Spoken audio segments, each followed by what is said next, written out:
तो साथियों कुछ सवाल ऐसे हैं जो आपकी परीक्षा में आपसे पूछे गए हैं और आगे भी पूछे जाते रहेंगे। एक सवाल मैं आपसे पूछता हूं, जरा ध्यान से सुनिएगा साथियों। एक कैलेंडर का उपयोग आपने 1901 में किया और इसी कैलेंडर का उपयोग आपने 1907 में किया। इसी कैलेंडर का उपयोग आपने 1918 में किया और जिस वर्ष आप इसी कैलेंडर का उपयोग पुनः करने वाले थे तो उस वर्ष साथियों पहले महीने की पहली तारीख को क्या दिन होगा। तो दोस्तों आप सोच रहे होंगे कि ये कहां से सवाल आया हुआ है। साथियों ये वही सवाल है जो आप कई बार पढ़ चुके हैं यूट्यूब पर, लेकिन आपको पढ़ाया नहीं जाता, क्योंकि दोस्तों आजकल यूट्यूब पर यूट्यूबर मिलते हैं, टीचर नहीं मिलते। और यूट्यूबर हमेशा आपको वही पढ़ाएगा जो केवल आपको अच्छा लगेगा, आपको वह नहीं पढ़ाएगा जो आपके लिए जरूरी है। तो नमस्कार दोस्तों, मेरा नाम है राजीव और मैं कोशिश करूंगा साथियों उन सभी सवालों को आज हल कराने की जो इस चैप्टर से होते हुए भी आज तक आपको नहीं पढ़ाए गए हैं। केवल आपको हल्का सा पढ़ा करके दोस्तों आपका दिल खुश कर दिया जाता है और आपको लगता है कि हमने बहुत सारा पढ़ लिया है, लेकिन ध्यान रखिएगा साथियों वह आपके लिए पर्याप्त नहीं होता। इस बात का पता तब लगता है साथियों जब आप परीक्षा हॉल में बैठे रहते हैं और आप माथा पकड़ के सोचते हैं कि ये सवाल आया कहां से है। तो चलिए दोस्तों शुरुआत करते हैं। तो सबसे पहले हम बेसिक से शुरुआत करेंगे। एक एक बात को ध्यान से सुनिएगा साथियों, आज आप वो सवाल भी करने वाले हैं जो इस चैप्टर से होते हुए भी आपको नहीं कराए जाते। देखिए साथियों, समान वर्ष वाले वर्ष इस चैप्टर का नाम है। तो दोस्तों इसकी जो विधि है उस विधि को ध्यान पूर्वक आपको समझना होगा और दोस्तों इसको आप नोट भी करके रखिए यदि आप पहली बार कैलेंडर कहीं पर पढ़ रहे हैं। तो चलिए साथियों शुरुआत करते हैं। तो किसी भी वर्ष में आप यदि 4 से भाग देंगे, और वर्ष का मतलब क्या है साथियों, अंतिम 2 अंक। ये ब्रैकेट में यहां पर लिखा हुआ दिखाई दे रहा है आपको, वर्ष का मतलब है अंतिम 2 अंक। जैसे कि मैंने लिखा 1904, तो 1904 में वर्ष कितने हैं दोस्तों, अंतिम 2 अंक। या हम कहें 1918, अब दोस्तों 4 से भाग देंगे वर्ष में, वर्ष लिखा है ना, तो वर्ष का मतलब है अंतिम 2 अंक, तो 18/4 करेंगे, है ना। तो वर्ष का मतलब क्या है, अंतिम 2 अंक। तो अंतिम 2 अंक को जब आप 4 से भाग करते हैं तो दोस्तों किसी भी स्थिति में शेष केवल आपके 4 ही बच सकते हैं। शेष तो वैसे 3 ही बचेंगे, लेकिन जब कुछ शेष नहीं बचेगा तो हम कह देंगे शून्य बचा। तो आप मान के चलें कि शेष केवल और केवल 4 ही बचेंगे, या तो 1 शेष बचेगा, या 2 शेष बचेगा, या 3 शेष बचेगा, या शून्य शेष बचेगा। जैसे कि दोस्तों 5 में भाग देंगे 1 शेष बचेगा, 6 में भाग देंगे 2 शेष बचेगा, 7 में भाग देंगे 4 से तो 3 शेष बचेगा, और 8 में भाग देंगे 4 से तो कुछ भी शेष नहीं बचेगा, इसका मतलब शून्य शेष बचेगा। उस स्थिति में आपको क्या करना है, तो दोस्तों उस स्थिति में आपको केवल यदि 1 शेष बच रहा है 6 जोड़ देना है। एक एक बात को ध्यान से सुनिएगा साथियों, यदि 2 शेष है 11 जोड़ देंगे, और 3 शेष है 11 जोड़ देंगे, 0 शेष है 28 जोड़ देंगे। ठीक है, अब ये जोड़ना क्या है, ये जोड़ना क्या है, जरा 1 मिनट इधर सुन लीजिए साथियों। जैसे कि मैंने कहा कि 1917 का कैलेंडर कब दोस्तों इसका यूज हो सकता है पुनः, या फिर ये दोबारा प्रयोग में कब लाया जा सकता है, ठीक है, या ये अपने आप को कब रिपीट करेगा, सेम टू सेम यही। मतलब केवल आप सन चेंज करें और इसी कैलेंडर को उठा करके टांग दे, दिन भी वही, महीना भी वही, तारीख भी वही, सब कुछ वही, सेम कैलेंडर। तो 1917 का कैलेंडर अपने आप को पुनः कब रिपीट करेगा या पुनः इसका उपयोग कब किया जा सकता है। तो 4 से भाग करेंगे 17 में और देखेंगे दोस्तों यहां से कितना बचा, शेष पे ध्यान देना है दोस्तों। शेष बचेगा, यहां से कितना बचेगा, 4 तिया 12, 4 चौक 16, 1 शेष बचेगा साथियों। और जब 1 शेष बचता है तब आप क्या करते हैं, 6 जोड़ देते हैं। किसमें 6 जोड़ेंगे, उसी वर्ष में साथियों जो आपसे पूछा गया है। मतलब आपसे 1917 पूछा गया है, इसमें आप 1 शेष बचा है, 1 बचा तो कितना जोड़ेंगे, 6। इसमें जब आप जोड़ेंगे तो दोस्तों कितना हो जाएगा, ये 1923। यानी कि 1917 का कैलेंडर अब जो पुनः दोस्तों प्रयोग में लाया जाएगा, ये 1923 में प्रयोग में लाया जाएगा। इतना ही पढ़ा करके साथियों क्लास समाप्त कर दी जाती है। इसी प्रकार के 1-2 सवाल और आपसे करा लिए जाते हैं और आपको लगता है कि बहुत अच्छा, हमारे सब कुछ समझ में आ गया है ना, लेकिन इतना अच्छा नहीं होता है साथियों, ऐसा नहीं होगा कभी भी। एक बात मेरी ध्यान से सुनिएगा, जो मैं आपसे कह रहा था कि कभी भी दोस्तों यदि आपको आंकना है कि हम सही पढ़ रहे हैं या गलत, तो उसका और केवल एक ही उसका वो है, मतलब सोल्यूशन कह सकते हैं या तरीका कह सकते हैं कि आप पिछले वर्षों के सभी सवाल को लगा करके देखिए। यदि आप कर पा रहे हैं 90%, 95%, तो आप सही रास्ते पर हैं। लेकिन यदि आपसे 50% भी नहीं हो रहे ना, तो मान लीजिए आप बिल्कुल भी सही रास्ते पर नहीं है। तो इसलिए मैं कहता हूं मेरी बातों पर विश्वास मत कीजिए, पहले आप यहां पर पढ़ के देखिए, उसके बाद आप प्रीवियस ईयर के क्वेश्चंस लगाइए।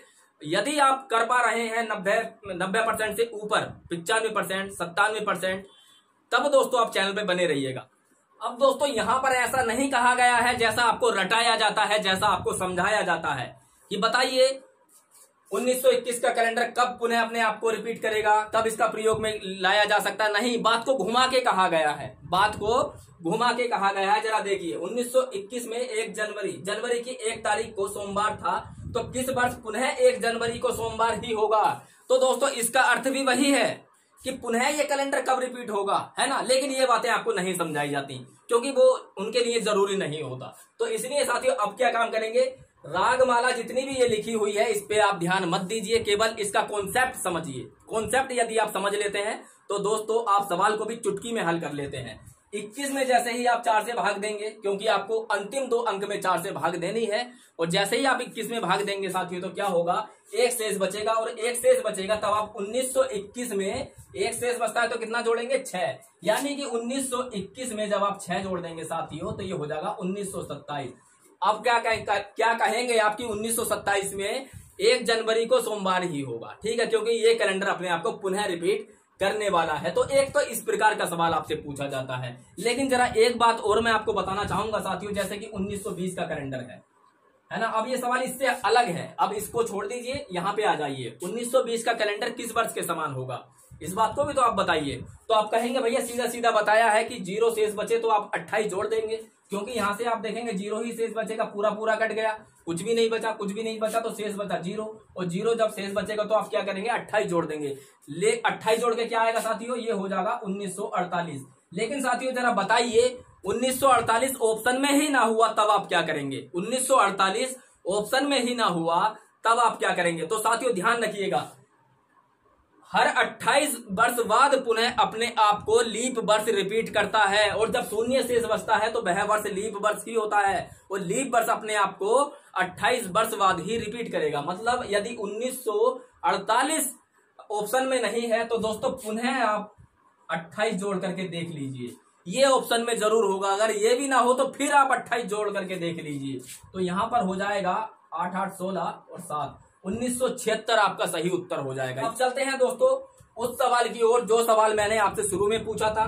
तो चलिए साथियों इस सवाल को जरा पढ़िए। लिखा हुआ है, एक ही कैलेंडर का उपयोग 1901, 1907, 1918 में किया गया। आगे इस कैलेंडर का उपयोग जिस वर्ष होगा उस वर्ष के प्रथम माह की प्रथम तारीख को क्या दिन होगा। तो दोस्तों इस प्रकार के सवाल आपकी परीक्षा में पूछे जाते हैं। अब ऐसा नहीं पूछा जाएगा कि 1918 में, है ना, 1918 कैलेंडर कब उपयोग में आएगा। सीधा सीधा सा है, आप अंतिम 2 अंक में 4 से भाग देंगे और जैसे ही शेष बचेगा उसी के आधार पर आप उसमें जोड़ देंगे। जैसा कि मैंने अभी आपको बताया, 1 शेष बचेगा तब दोस्तों आप 6 जोड़ेंगे, यदि 2 शेष बचेगा तब आप दोस्तों 11 जोड़ेंगे, 3 शेष बचेगा दोस्तों आप 11 जोड़ेंगे, और 0 शेष बचेगा तब दोस्तों आप 28 जोड़ेंगे। बस यही कॉन्सेप्ट है, ठीक है, उसमें ज्यादा कुछ नहीं करना। अगर चाहता तो मैं भी यहाँ से 5-6 सवाल आपको करा देता, 8-10 सवाल करा देता, आपको खुशी लगती, आप भी करके देखते।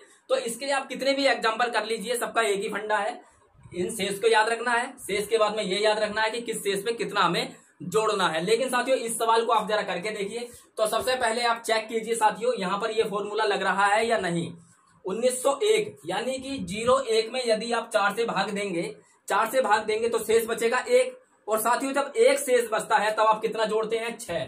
तो 1901 में यदि आप +6 करेंगे तो कितना हो जाएगा, 1907। इसका मतलब सही बात है कि 1901 का कैलेंडर 1907 में प्रयोग लाया जा सकता है। अब हम देखेंगे 1907 को 1918 में प्रयोग किया जा सकता है। इसकी भी दोस्तों एक आधार है कि हम 07 है ना, 07 में जब आप 4 से भाग देंगे तो यहां से रिमाइंडर बचेगा 3, और जब दोस्तों शेष 3 बचता है तो कितना जोड़ते हैं, 11 जोड़ते हैं। तो 1907 में आप 11 जोड़ेंगे तो कितना होगा, 1918। मतलब ठीक बात है, 1918 में ही प्रयोग हुआ है। तो ये वही कैलेंडर है, ठीक है, इसका उपयोग 1901, 1907, 1918 में भी हुआ है। तो अब ये बिल्कुल बात ठीक हो गई है। अब हम देखेंगे 1918 वाला कैलेंडर किस वर्ष में प्रयोग होगा। एक एक बात को ध्यान से सुनिएगा साथियों।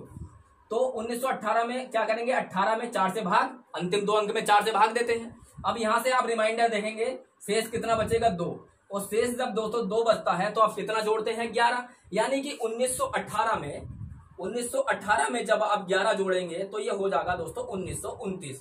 तो अब जो सवाल पूछ रहा है उस पर ध्यान दीजिए। अब जो सवाल पूछ रहा है, अब पूछा है साथियों कि जिस वर्ष उपयोग होने वाला था, मतलब 1929 में उपयोग होगा, लेकिन ये नहीं पूछा किस वर्ष होगा, ये पूछा है कि इस वर्ष की प्रथम माह की प्रथम तारीख को क्या दिन है, ये आपको बताना है। तो वर्ष तक तो आप पहुंच गए।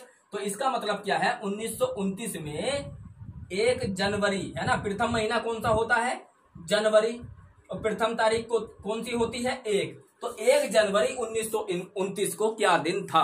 और आपको पता है साथियों, दिन निकालना तो हमने इतने आसानी से सीखा है। यदि आपने नहीं देखा है पुराना वीडियो तो निवेदन है साथियों कि इसी वीडियो के डिस्क्रिप्शन में आपको लिंक मिल जाएगा। और हम दावा करते हैं यदि पूरा कैलेंडर, या कैलेंडर तो छोड़िए, आपने सभी रीजनिंग के वीडियो यदि हमारे चैनल से देखे हैं तो दोस्तों ये दावा है, ये वादा है कि एक एक सवाल आपको यहीं से मिलने वाला है आपकी पुलिस की परीक्षा में। तो जरा देखिए साथियों, अब क्या करेंगे, फॉर्मूला आपको याद ही है, किसी भी तिथि का दिन किस प्रकार से ज्ञात करते हैं। सबसे पहले लिखते हैं तारीख, तारीख कितनी है, 1। उसके बाद में दोस्तों लिखते हैं महीने का कोड, जनवरी माह का कोड कितना होता है, 1। अब दोस्तों उसके बाद में लिखते हैं हम क्या, वर्ष, वर्ष कितने हैं 1929 में, अंतिम 2 अंक यानी कि 29। उसके बाद में लिखते हैं हम लीप वर्ष, और लीप वर्ष कितने हैं दोस्तों, जब आप इसमें 4 से भाग देंगे 29 में, पूरा पूरा कितनी बार कटेगा, 7 बार, 7 चौक 28, तो 7 इसमें क्या है, लीप वर्ष। 1900 का कोड कितना होता है, 0। बस इतना आपको करना है, सबको ऐड करके 7 से भाग देना है। निवेदन कर रहा हूं साथियों, यदि आपने ये नहीं आता है किसी भी तिथि का दिन ज्ञात करना तो ये आपकी समझ में नहीं आएगा। इसलिए दोस्तों ये वीडियो देखने के बाद में आप जरूर वो वीडियो जरूर देखिएगा जिसमें हमने आपको सिखाया था कि किसी भी तिथि से दिन किस प्रकार से ज्ञात करते हैं। तो यहाँ पर ये दिन ही हम ज्ञात कर रहे हैं, छोटा सा फॉर्मूला है और आपको याद हो जाएगा। अब दोस्तों इसको जरा आप जोड़ करके देखिए, ये कितना हो गया, 30, 37, 38। अब 38/7 दोस्तों ये हो गया। अब 7 से जब आप 38 में भाग लगाएंगे, 7 पंजे 35, तो पूरा पूरा कट जाएगा, शेष बचेगा, रिमाइंडर बचेगा 3। और दोस्तों 3 पर कौन सा दिन होता है, 3 पर होता है साथियों रविवार, सोमवार, मंगलवार। तो दोस्तों यहाँ पर क्या दिन होगा, मंगलवार ही होगा। ठीक है, ये मंगलवार कहाँ से आया दोस्तों, ये सब हमने उसी वीडियो में सीखा था जब हमने आपको तिथि से दिन ज्ञात करना सिखाया था कि 1 पर रविवार होता है, 2 पर सोमवार होता है, 3 पर मंगलवार होता है, 4 पर बुधवार होता है। ठीक है, और ये महीने के कोड भी हमने आपको याद कराए थे, 144, 025, 036, 146, ये सब हमने याद कराया था। शताब्दी कोड भी हमने सब आपको याद कराए थे और इनकी ट्रिक भी आपको बताई थी, और आपको ये भी बताया था कि क्या ज्यादा याद रखना है क्या नहीं। तो उम्मीद करते हैं साथियों ये वीडियो आपको बेहद पसंद आया होगा, पर थोड़ा बहुत भी पसंद आया है दोस्तों, निवेदन है कि आप प्लीज चैनल को जरूर सब्सक्राइब कर लें, और मिलते हैं अगले वीडियो में। तब तक के लिए नमस्कार।